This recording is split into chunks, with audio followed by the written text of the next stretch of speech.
The Monroe district is changing and changing quickly. There's things like 100-year-old homes right next to brand new triplexes, and I think this neighborhood is going to continue getting more and more desirable with some of the major changes that are happening in the Monroe business district that we're going to talk about today. So stick around, we're going to walk through this neighborhood, show you some of the amazing small businesses in this area, and see if this is a good place for you to live. All right, first up, let's talk about the location. So the Monroe district is basically, I'm on Monroe, the main north-south road here in Spokane, and starting about Monroe and Northwest Boulevard, running all the way up to Monroe and I think it's Cora, right before it heads up the steep hill into the Garland district. And so this neighborhood is a mix of housing from single family homes to small duplexes, triplexes, fourplexes. And so the Monroe district has always been a thing. There's always been businesses along this path here, but it's kind of been growing. There was an initiative to bring businesses to the area. They redid the street not too long ago and tried to make it more pedestrian friendly. They made it so that the buses had places to pull out, and then they put plants like along the sidewalk and stuff, trying to make it look as nice as possible. And so fortunately for us, it's brought in some really amazing businesses to this area, and it's continuing to grow even more. So I think this area is most known for its boutiques and for its food. So up and down Monroe, there are tons of secondhand stores like Maryland on Monroe's, Chic and Shab is another one, Threads, Tossed and Found is another one, I'm pretty sure.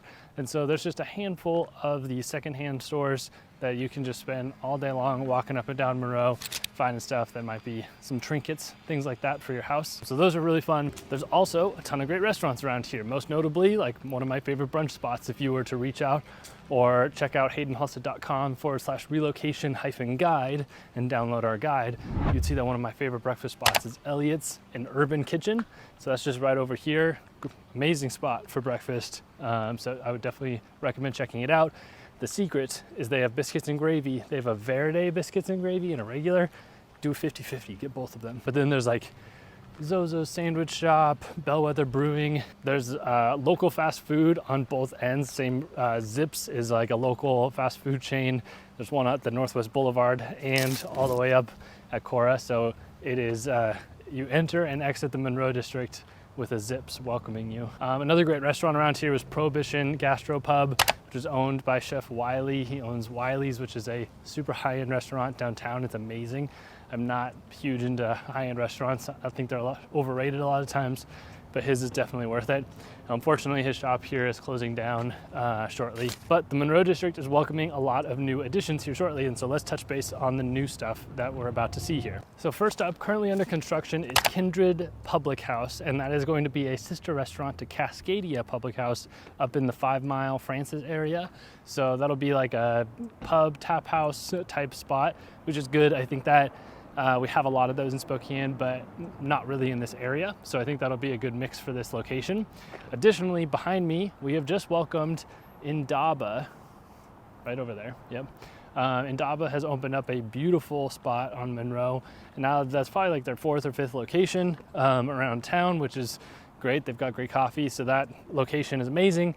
But with them having moved into this spot and remodeling it, we're also getting a bunch of other options here. And now this is all a catalyst from this apartment building being built right here. This is Millennium on Monroe. And so this whole project, that apartment building plus this kind of warehouse space next door to it, is bringing in a bunch of really nice apartments, but also a bunch of restaurants. So Indaba has moved in. They were supposed to have a pizza place, Ballard Pizza Company out of Seattle, move in next door. They ended up backing out of their agreement, so they're currently looking for somebody to fill that space. Ideally a pizza spot, because there is like no pizza in the Monroe district. They're like, I'm not even sure what the closest one is right now. So that could kill it right now in this area if you were looking for something like that. But anything interesting would be awesome. There's a great Indian restaurant, but just anything interesting. Like there's lots of great food options around here, but there's also a lot of food options that are missing, and people like to come to this area to eat. So I would recommend, if you're a restaurant owner, check out that space. But additionally, even more exciting news, in this right behind them, Uno Mas Taco Shop, which is in the Wonder Building, owned and run by Chef Chad White, who owns a handful of restaurants in town like TT's Brewing. He's opening up his taco shop right behind Indaba. And then I'm a little confused on the setup, but there's another area in this warehouse called the Depot. And now it's not built out yet, but the depot is going to be a 5,000 square foot food hall, which don't even get me started about food halls. I am stoked about food halls.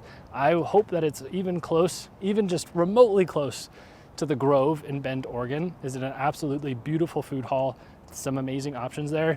It's what I wish the Wonder Building here in Spokane would become, but they just haven't built it out that way. And so there's supposed to be a bunch of small restaurants. Think of it as like, I think of it as like a food truck court, but just with built-in stand, like they just have their built-in shops and stuff, or elevated mall dining kind of thing, just a place that people actually want to go.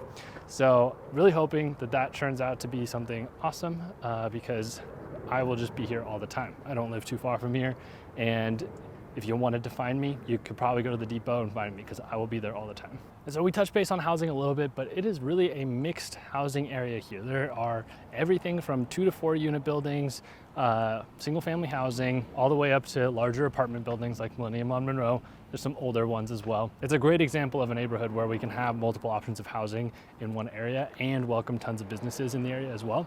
The housing is really not, it's very average for the area. You're gonna find older homes. You can find houses as cheap as the high 200s to probably the mid 400s for some of the nicer end. And so if you were looking for a really walkable neighborhood, like you wanted to just head out your front door and go like 3 blocks down to the local coffee shop or the brewery or breakfast or whatever, the Monroe District is a great option for that, and it's affordable around this neighborhood. But even for me that lives on the northwest corner of Spokane, it's a really easy drive just straight down Northwest Boulevard to get into the neighborhood and be able to park your car and walk up and down the street. So if you're visiting Spokane, I would just spend some time here in the North Monroe District. I think it's one of the longest stretches of just local Spokane businesses. There are no, I think there's a CSL Plasma right there, but there's really no chain businesses along the drag here. So if you are planning a trip here to Spokane, I would definitely put the Monroe District on your list to even just spend a couple hours walking up and down the street, grab a meal or two, and just support small businesses. I think it is one of the longest drags of just straight Spokane local businesses. There's basically no chains or commercial like big box stores for pretty much a mile. And so it's just really cool.